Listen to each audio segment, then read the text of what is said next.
Good morning everyone, welcome to enlighten tutorials. आज मैं sample paper के क्वेश्चन सी को डिस्कस करने जा रही हूँ। प्रीवियस क्लास में मैंने सेक्शन बी को डिस्कस किया था जो 2 मार्क्स के लिए था। आज इस वीडियो में मैं सेक्शन सी को डिस्कस करूँगी और ये 3 मार्क्स के लिए है। ठीक है, तो क्वेश्चन नंबर 27 का ए देखेंगे। During respiration of an organism A, 1 molecule of glucose produces 2 ATP molecules, whereas in the respiration of another organism B, 1 molecule of glucose produces 38 ATP of molecules. तो बोल रहा है कि name one unicellular fungus which behaves like a, okay, and where is it 2 ATP molecules produce in the cell. तो सबसे पहले हम लोग देखेंगे कि ये जो रेस्पिरेशन है ना, during the respiration of an organism A, 1 molecules of glucose produces 2 ATP of energy. ठीक है, तो पहला हम लोग कौन से ऑर्गेनिज्म में है ना, 1 molecules of glucose 2 ATP energy produce करते हैं, और कौन से ऑर्गेनिज्म में, ऑर्गेनिज्म बी में 1 molecules है ना 38 ATP of energy, 38 ATP of molecules of energy produce करता है। तो सबसे पहले हम लोग देखेंगे कि ये रेस्पिरेशन कहाँ पे हो रहा है और कौन से ऑर्गेनिज्म में हो रहा है।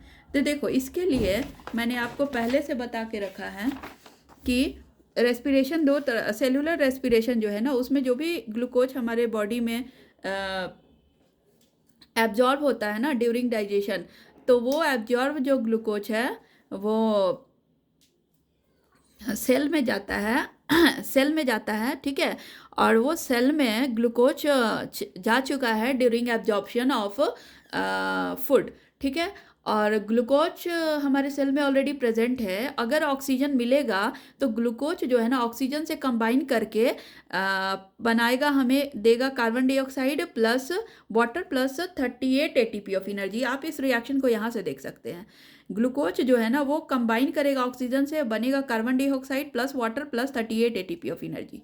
ठीक है, तो देखो यहाँ पे 2 प्रोसेस होता है। ग्लूकोज सबसे पहले पायरूवेट में टूटेगा, मतलब ग्लूकोज का ग्लाइकोलाइसिस होगा और वो पायरूवेट में टूटेगा। तो ग्लूकोज हमारा 6 कार्बन एटम है, पायरूवेट हमारा 3 कार्बन एटम है। तो फर्स्ट प्रोसेस में ग्लूकोज टूटेगा पायरूवेट में। ठीक है, जिस प्रोसेस को ग्लाइकोलाइसिस बोलते हैं। यहाँ पे आप इस रिएक्शन को अच्छे से देख सकते हो। ग्लूकोज ग्लाइकोलाइसिस प्रोसेस से साइटोप्लाज्म में पायरूवेट में टूटेगा। पायरूवेट 3 कार्बन कंपाउंड है, ग्लूकोज 6 कार्बन कंपाउंड है। ठीक है, अब ये पायरूवेट अगेन ऑक्सीजन के प्रेजेंस में, ये पायरूवेट जाएगा माइटोकॉन्ड्रिया में, ऑक्सीजन भी माइटोकॉन्ड्रिया में जाएगा। तो ऑक्सीजन और पायरूवेट दोनों माइटोकॉन्ड्रिया के अंदर जाएगा और टूटेगा carbon dioxide plus water plus energy. यहाँ पे जो एनर्जी है ना वो 38 ATP ऑफ एनर्जी होगा, मतलब lots of energy will be released. 38 ATP of energy will be released. ठीक है, तो ये फर्स्ट केस है। सेकंड केस क्या होगा कि मान लो कि अगर मैं बहुत एक्सरसाइज कर रही हूँ, तो रेगुलर एक्सरसाइज के लिए ग्लूकोज तो हमारे बॉडी में है पर सफिशिएंट ऑक्सीजन नहीं है। तो सफिशिएंट ऑक्सीजन नहीं है तो हम लोग बहुत तेज़ी से सांस लेना स्टार्ट करते हैं। ठीक है, लेकिन फिर भी अगर ऑक्सीजन की कमी हो गई ना, तो उसको हम लोग बोलते हैं एनारोबिक रेस्पिरेशन, जो कि हमारे मसल सेल्स में होगा। उस प्रोसेस के दौरान लैक्टिक एसिड बनेगा, जो कि अगेन 3 कार्बन कंपाउंड है, और एनर्जी मिलेगी। यहाँ पे एनर्जी मिलेगी 2 ATP ऑफ एनर्जी, मतलब less energy will be released. ठीक है, तो ये दोनों ह्यूमन बॉडी में होता है। ठीक है, अब एक तीसरा है जहाँ पे ग्लूकोज तो साइटोप्लाज्म में पायरूवेट में टूटेगा, जो कि 3 कार्बन कंपाउंड है। फिर pyruvate in the absence of oxygen, मतलब ऑक्सीजन की कमी के कारण पायरूवेट फिर से टूटेगा इथेनॉल में प्लस कार्बन डाइऑक्साइड में प्लस एनर्जी में। ठीक है, तो इथेनॉल टूटेगा, मतलब कि पायरूवेट टूटेगा इथेनॉल में, इथेनॉल 2 कार्बन कंपाउंड है, प्लस कार्बन डाइऑक्साइड में प्लस एनर्जी में। तो जैसे कि इडली का बैटर का मैंने आपको एग्जांपल बताया था कि अगर इडली के बैटर है ना, उसको आप रात भर छोड़ दोगे तो वो उसमें आपको वो स्वेल नज़र आएगा, वो बैटर आपको फूला हुआ नज़र आएगा, क्योंकि उसमें बबल्स आ गया है और उसमें कार्बन डाइऑक्साइड मॉलिक्यूल्स प्रेजेंट है। ठीक है, इथेनॉल रिलीज होगा, जिसके कारण आपको इडली बैटर का पंजेंट स्मेल आएगा, और एनर्जी जो रिलीज होगी ना उससे ईस्ट है ना फर्दर डिवाइड होगा और फर्दर कार्बन डाइऑक्साइड और इथेनॉल बनाएगा। तो ये हमारा एक रिएक्शन था जिसमें कि रेस्पिरेशन के दौरान ग्लूकोज पाइरुवेट में टूटता है और फिर अलग अलग कंपाउंड में टूटेंगे in the presence of oxygen और in the absence of oxygen. तो ये जो हमारा आंसर है ना क्वेश्चन, अब आप होप आपको ये समझ में आ गया होगा कि ये हो कहा रहा है। So during respiration of organism A 1 molecule of glucose produces 2 ATP of energy. तो आप बताइए कि ए कौन सा ऑर्गेनिज्म है जिसमें 1 molecule of glucose 2 ATP molecules produce करेगा। तो ए इज आवर ईस्ट, ठीक है। इडली के बैटर में ईस्ट के कारण ही बैटर फूल जाता है, ठीक है, और पंजेंट स्मेल आएगा जो कि इथेनॉल होगा हमारा, ठीक है। Where is it 2 ATP molecules produced in the cell? So the 2 molecules is produced in the cytoplasm itself, क्योंकि माइटोकॉन्ड्रिया के अंदर पाइरुवेट जाकर फर्दर कार्बन डाइऑक्साइड और वाटर और एनर्जी बनाएगा, लेकिन ये जो इथेनॉल है ना ये साइटोप्लाज्म में ही होगा, ठीक है। साइटोप्लाज्म में ही इथेनॉल बनेगा, ठीक है। क्वेश्चन नंबर इसका सेकंड है कि which type of organism A और B can convert glucose into alcohol. So कौन सा ऑर्गेनिज्म ए या ऑर्गेनिज्म बी, कौन सा ऑर्गेनिज्म है जो ग्लूकोज को अल्कोहल में कन्वर्ट करेगा। तो ethanol is our alcohol and this is produce by our organism a which is yeast. तो इसके लिए हमारा आंसर ईस्ट होगा, ठीक है। नाउ क्वेश्चन नंबर इसका बी पार्ट देखो, based on the graph of breathing rate during exercise explain how the rate of breathing changes and why this occurs. तो आप यहाँ पे एक ग्राफ देख सकते हैं, ये हमारा नंबर ऑफ ब्रीदिंग पर मिनट है और ये हमारा टाइम पर मिनट है, ठीक है। तो यहाँ पे देखो पहले ब्रीदिंग का रेट था 10 पर मिनट, मतलब 10 टाइम्स ब्रीदिंग कर रहे हैं पर मिनट, वो कांस्टेंट रहा। लेकिन जैसे ही एक्सरसाइज हमने बिगिन किया तो यहाँ पे आप देखो number of breathing will be gradually increases, ठीक है। फिर वो इंक्रीज होता रहा, जब हम एक्सरसाइज एंड कर दिए उसके बाद भी थोड़े समय तक इंक्रीज होता रहा ब्रीदिंग रेट, क्योंकि हमारे ऑक्सीजन की कमी हो गई इसलिए हम ब्रीदिंग रेट को इंक्रीज करते रहे। फिर ग्रेजुअली जब एक्सरसाइज करना हमने बंद कर दिया तो कुछ समय के लिए वो ऊपर गया, ब्रीदिंग रेट बढ़ा, उसके बाद धीरे धीरे ब्रीदिंग रेट स्लो डाउन हो गया और वो अपने नॉर्मल 10 नंबर ऑफ ब्रीदिंग 10 पर मिनट पे वो फिर से आकर कंटिन्यू 10 पर मिनट पे ही कंटिन्यू रहा, ठीक है। तो इसका आंसर क्या होगा।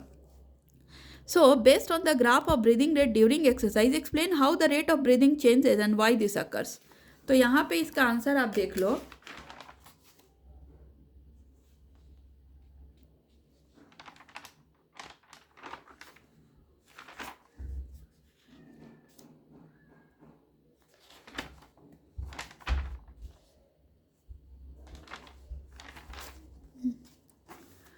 देखो यहाँ पे answer, breathing rate increases during vigorous exercising because in human beings constant supply of energy is required for exercise.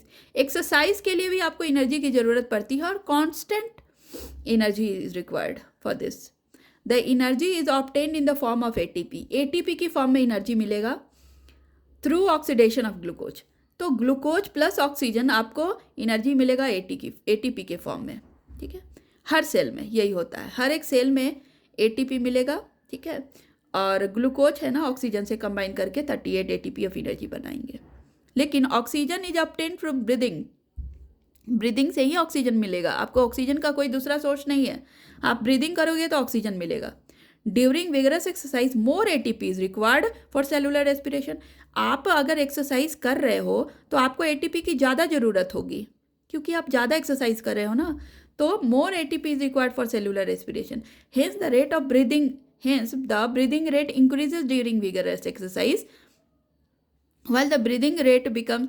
तो इसलिए आप अगर बहुत ज़्यादा तेज़ एक्सरसाइज कर रहे हो तो आपको बहुत ज़्यादा ऑक्सीजन की ज़रूरत पड़ेगी।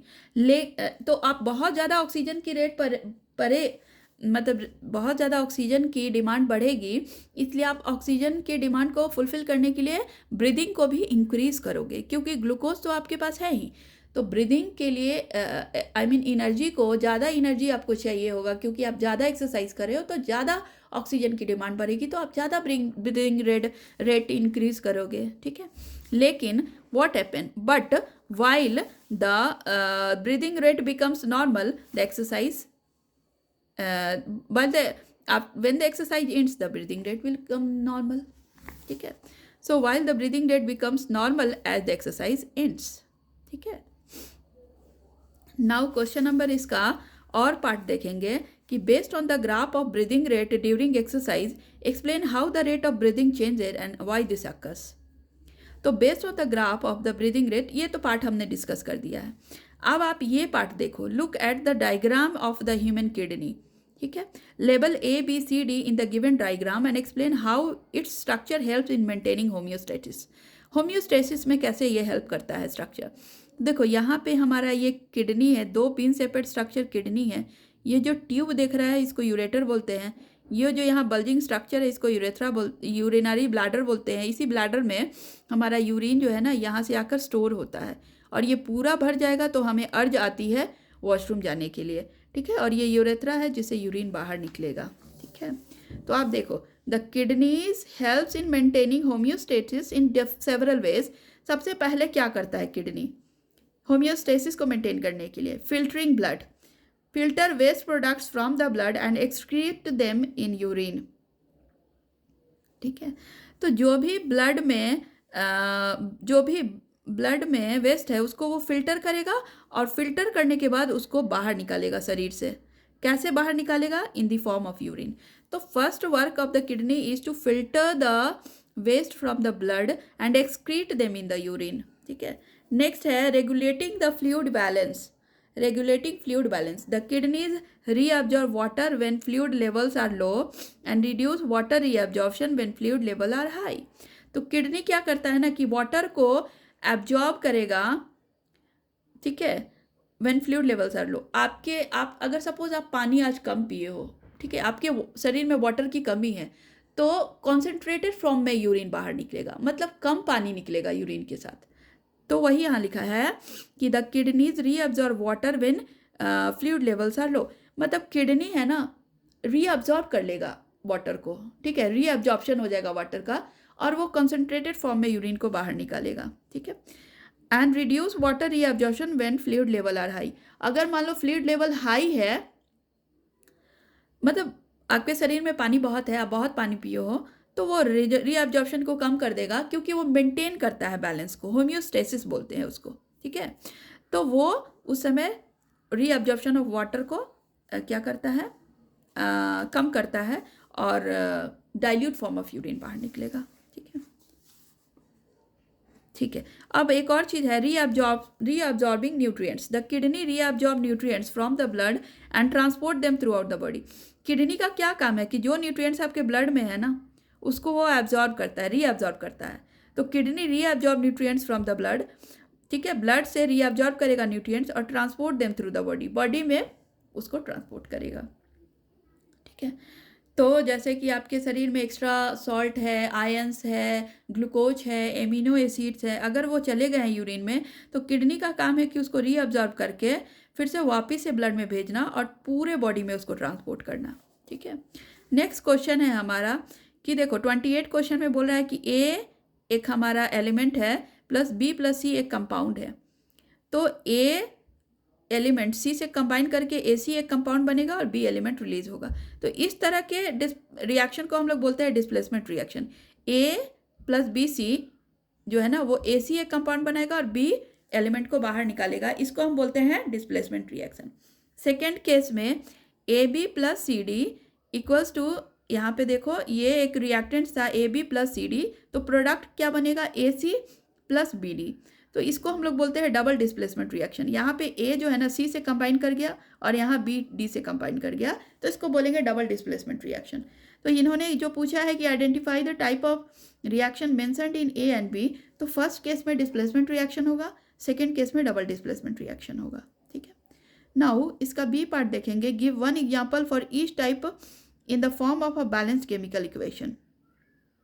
तो give one example for each type in the form of balance chemical equation. मतलब आपको एक डिस्प्लेसमेंट रिएक्शन और एक डबल डिस्प्लेसमेंट रिएक्शन का आपको एक एग्जाम्पल बताना है.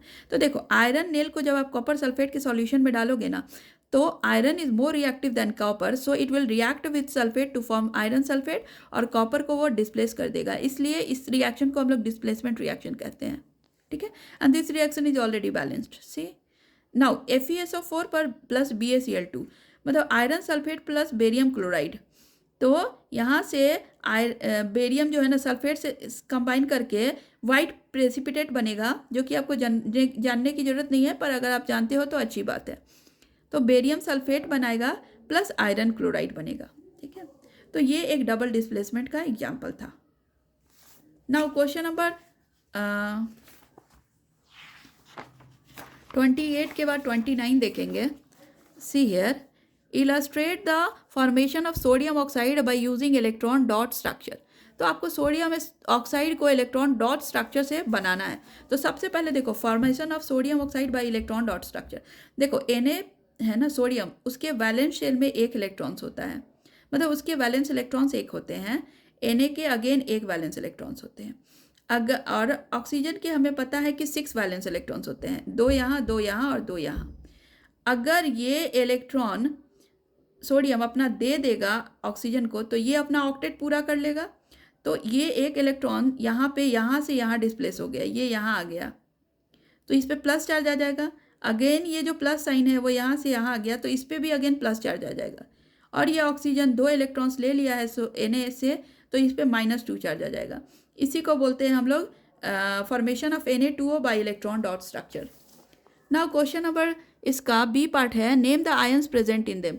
अब देखो इसमें कौन कौन से आयंस प्रेजेंट है, तो ये तो ऑलरेडी मैंने बता ही दिया कि the ions present in sodium oxide are sodium ions जिसको हम लोग केटाइंस बोलते हैं। केटाइंस मतलब पॉजिटिव चार्ज, ठीक है। पॉजिटिव चार्ज अगर किसी मेटल पे है तो that is cations. And oxide ions जिसको हम लोग बोलते हैं एनाइंस, जिस पे -2 चार्ज है, ठीक है। तो the ions present in the sodium oxide that is Na2O are sodium cations Na+ and oxide anions that is O -2 charge, ठीक है, -2 charge. Now Na2O has high melting point because it's an ionic compound, ठीक है। पूछ रहा है कि क्यों ये कंपाउंड हाई मेल्टिंग पॉइंट होता है इसका। तो Na2O has a high melting point because it is an ionic compound with strong force of attraction between its oppositely charge ion. जो भी आयनिक कंपाउंड्स होते हैं ना, जैसे सोडियम क्लोराइड है, पोटेशियम क्लोराइड है, ये जितने भी कंपाउंड है ये सारे आयनिक कंपाउंड्स हैं। मतलब उन दोनों वो जो कंपाउंड है ना वो आयंस के मतलब इलेक्ट्रॉन्स के लूज और गेन के कारण बने हैं, ठीक है। इसलिए उनके बीच का फोर्स ऑफ अट्रैक्शन काफ़ी स्ट्रांग होता है और आयनिक कंपाउंड उनको बोलते हैं, ठीक है। नाउ क्वेश्चन नंबर 30 देखेंगे कि state with reason the consequences of decrease in the number of carnivores in an ecosystem. तो state with the reason the consequences of decrease in the number of carnivores in an ecosystem. तो आप देखो कि carnivores का number decrease अगर होगा किसी भी इकोसिस्टम में तो उसका क्या कॉन्सिक्वेंस होगा। तो देखो in the share of carnivores were to reduce in the ecosystem then the herbivores would increase in the number. Carnivores अगर कम हो जाएगा तो हर्बीवोर्स बढ़ जाएगा। अगर हर्बीवोर्स बढ़ जाएगा तो मतलब प्लांट स्पेसीज कम हो जाएंगे, क्योंकि वो ज़्यादा प्लांट स्पेसीज को कंज्यूम करेगा।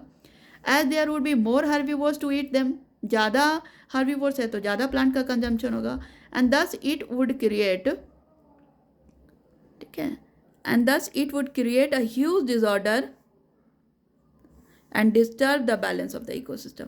और इस तरह से एक डिसऑर्डर होगा क्रिएट और balance of the ecosystem will be disturb, ठीक है। नाउ क्वेश्चन अब इसका बी पार्ट देखेंगे। In the food chain, state the tropic level at which the concentration of harmful chemicals is maximum. Why is it so? So, in the food chain, state the tropic level at which the concentration of harmful chemical is maximum. ठीक है, why is it so? तो देखो यहाँ पे the chemical fertilizers, pesticides which are absorbed by the plant from the soil and enter the food chain, ठीक है।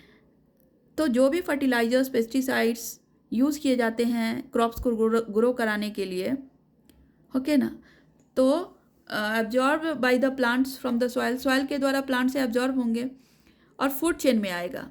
And they accumulate progressively at each trophic level. धीरे धीरे हर ट्रॉफिक लेवल में वो फर्टिलाइजर्स और पेस्टिसाइड्स जाएगा।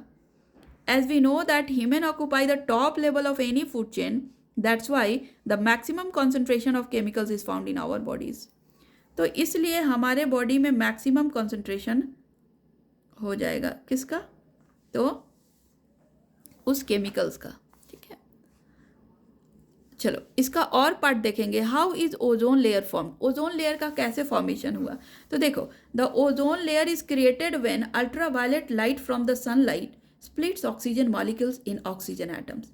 देखो, तो यूवी रे जो आता है ना सन से, वो क्या किया ना कि ऑक्सीजन मॉलिक्यूल्स जो कि O2 है उसको तोड़ा, तो 2 ऑक्सीजन एटम मिले, which then combine with the other oxygen molecules. और ये जो O2 है ना वो अदर ऑक्सीजन मॉलिक्यूल से कंबाइन करके ओजोन बनाया। ठीक है, which then combine with other oxygen molecules to form ozone. ठीक है, इसको हम इस तरह से ओजोन की फॉर्मेशन हुई है। नेक्स्ट इसका पार्ट है B part, state its important to all life forms on the earth. और आप इस ओजोन लेयर का बताइए इंपॉर्टेंस, बताइए पूरे लाइफ फॉर्म्स के लिए। तो देखो, ozone layer is a protective layer that shields the earth from the sun's harmful UV radiations. तो ओजोन लेयर क्या है, एक प्रोटेक्टिव लेयर है जो अर्थ को शील्ड करके रखता है, मतलब अर्थ के ऊपर एक कवच है। ठीक है, और from the sun's harmful UV radiations, और ये सन के हार्मफुल यूवी रेडिएशंस को अर्थ को प्रोटेक्ट करता है, which can cause skin cancer and other health issues. ठीक है, और ये जो यूवी रेज है ना वो बहुत ही हाजार्डस है ह्यूमन हेल्थ के लिए, और वो कैंसर और अदर हेल्थ इश्यूज को क्रिएट कर सकता है। नाउ इसका सी पार्ट देखेंगे, why the amount of ozone in the atmosphere dropped sharply in 1980s। So 1980s में ओजोन जो एटमॉस्फेयर में है ना, एटमॉस्फेयर में जो ओजोन लेयर है उसमें कैसे कम हो गया 1980s तक। ठीक है, 1980s में वो इतना कम कैसे हो गया ओजोन। तो देखो, the ozone layer is a protective layer. Okay, ये तो हो गया। In the 1980s the amount of ozone in the atmosphere drop sharply due to the wide spread use of chlorofluorocarbons. तो क्लोरोफ्लोरोकार्बन्स के वाइड स्प्रेड यूज से जो है ना वो ओजोन लेयर काफ़ी कम हो गया। तो chlorofluorocarbons are use in coolants for refrigerators. ठीक है, एंड परफ्यूम्स। जो फ्रिज में है ना, फ्रिज में भी क्लोरोफ्लोरोकार्बन्स यूज़ होता है, एसी में भी यूज़ होता है। तो ये क्लोरोफ्लोरोकार्बन जो है ना वो कूलेंट्स का काम करते हैं, मतलब वो कूल करने का काम करते हैं, और ये परफ्यूम्स में भी यूज़ होता है। So when broke down by UV rays, अगर यूवी रेज फॉल क्लोरोफ्लोरोकार्बन्स पे पड़ेगा तो CFCs रिलीज क्लोरीन एटम्स। ठीक है, तो ये टूटेगा क्लोरोफ्लोरोकार्बन्स और क्लोरीन एटम्स को रिलीज करेगा, that react with ozone and depleting it. और ओजोन से वो रिएक्ट करके क्लोरीन उसको उस लेयर को कम करेगा, ख़त्म करने लगेगा, डिप्लीट कर देगा, इसीलिए ओजोन लेयर में होल होने लगता है। ठीक है, क्वेश्चन नंबर 31 देखेंगे। A lens of power minus 4.5D is required by a person to correct his vision. State the defect of vision he is suffering from. Calculate the focal length and name the corrective lens. तो देखो, a lens of power minus 4.5D is required by a person. तो एक lens है जिसका power है -4.5D। ठीक है, और is required by a person to correct his vision. तो किसी पर्सन को -4.5D का पावर का मान लो लेंस लगा है, तो state the defect of vision he suffering from. तो कौन से विजन से वो सफ़र कर रहा है, and calculate the focal length and name the corrective lens. तो आपको उसका फोकल लेंथ बताना है और कौन करेक्ट करने के लिए कौन सा लेंस यूज़ करेंगे। सो देखो, negative power indicate the nature of the lens as concave lens. तो अगर -4.5D का उसको लगा है पावर, मतलब उसको कॉन्केव लेंस लगा है, क्योंकि नेगेटिव है ना, नेगेटिव साइन जो है ना उससे पता चलता है कि वो कॉन्केव लेंस है, क्योंकि कॉन्केव लेंस का फोकल लेंथ नेगेटिव होता है। तो power is equal to 1/f होता है। अगर पावर नेगेटिव है तो मतलब फोकल लेंथ भी नेगेटिव होगा। ठीक है, तो इसलिए a lens of power -4.5D is required by a person to correct his vision. तो उसको कॉन्केव लेंस, ठीक है, कॉन्केव लेंस लगेगा, क्योंकि कॉन्केव लेंस के जो पावर जो फोकल लेंथ है वो नेगेटिव होते हैं। ठीक है, तो यहाँ पे मैंने बताया P is equal to 1/f, P negative है तो F भी negative. And concave lens is use for myopia. हमें पता है कि मायोपिया जो है ना, जिसमें इमेज जो है ना रेटिना के पहले ही बन जाता है। तो रेटिना के पहले अगर इमेज बनेगा तो रेटिना पे उस इमेज को फोकस कराने के लिए कॉन्केव लेंस का यूज होता है। So concave lens is use for myopia. Distant object are not visible clearly but the near by ones are visible. तो छोटे बच्चों में ज़्यादातर ये मायोपिया देखने के लिए मिलता है जहाँ पे दूर की चीज़ें नहीं दिखाई देती हैं और नज़दीक की चीज़ क्लियरली दिखाई देता है। ठीक है, क्वेश्चन नंबर बी देखो, myopic person having far point 80 cm uses spectacles of power -1.0 d। ठीक है, तो how far can he see clearly. तो देखो अगर कोई मायोपिक पर्सन है, ठीक है, और उसका फार पॉइंट 80 सेंटीमीटर है, ठीक है, मतलब वो 80 सेंटीमीटर तक वो देख सकता है। ठीक है, तो उसको स्पेक्टिकल्स लगा है -1.0 d का, मतलब उसका पावर है -1.0 d। तो how far can he see clearly, तो अब वो स्पेक्टिकल्स को लगाकर कितना दूर तक देख पाएगा। तो देखो यहाँ पे पावर अगर दिया है -1.0 d, मतलब फोकल लेंथ क्या हो जाएगा 1/p, that is 1/-1.0 m, that is -1 metre, that is -100 centimetre. तो पावर -100 सेंटीमीटर है, b -80 सेंटीमीटर दिया हुआ है।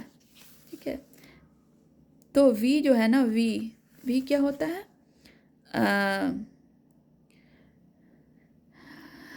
इमेज। ठीक है, तो -80 सेंटीमीटर तक वो देख पा रहा है। ठीक है, कैन सी 80 सेंटीमीटर, तो -80 सेंटीमीटर तक उसका v हो जाएगा। अब लेंस फॉर्मूला लगाएंगे तो 1/f is equal to 1/b minus 1/u, तो 1/u is equal to 1/b minus 1/f।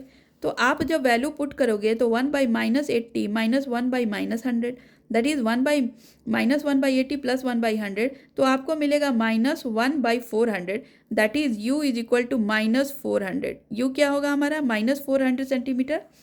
तो डिस्टेंट ऑब्जेक्ट आप -400 सेंटीमीटर को देख सकते हो, मतलब वो जो भी पर्सन है ना, वो 400 सेंटीमीटर तक उस जो लेंस है उसको लगाकर देख सकता है। ठीक है, तो कितने दूर तक देख सकता है, -400 सेंटीमीटर, दैट इज 4 मीटर तक वो देख सकता है आराम से। ठीक है, नाउ क्वेश्चन नंबर 32 देखेंगे। How can 3 resistors of resistance 2 ohm, 3 ohm, 6 ohm be connected to give a total resistance of 4 ohm। First case में 4 ohm, सेकेंड केस में 1 ohm। तो सबसे पहले 1 ohm वाला इजी है, इसको देखेंगे कि मान लो कि 3 रेजिस्टर्स दिया है 2 ohm, 3 ohm, 6 ohm का। ठीक है, और इसको आपको कैसे कनेक्ट करना है कि आपका जो इफेक्टिव रेजिस्टेंस आए वो 1 ohm सेकेंड केस में और फर्स्ट केस में 4 ohm आए। तो देखो इसके लिए हम क्या करेंगे कि 3 रेजिस्टर्स को 2 ohm, 3 ohm, 6 ohm को कैसे कनेक्ट करें। तो देखो सबसे पहले मैं पैरेलल कनेक्ट करके देखती हूँ। तो 2 ohm, 3 ohm और 6 ohm को जब मैंने पैरेलली कनेक्ट किया तो 1/r इफेक्टिव पैरेलल कॉम्बिनेशन के लिए 1/r1 plus 1/r2 plus 1/r3 होगा। सो 1/r इफेक्टिव को आप क्या लिख सकते हो, 1/2 प्लस 1/3 प्लस 1/6। सो 1/r इफेक्टिव क्या हो जाएगा, 2 + 3 + 2 + 1,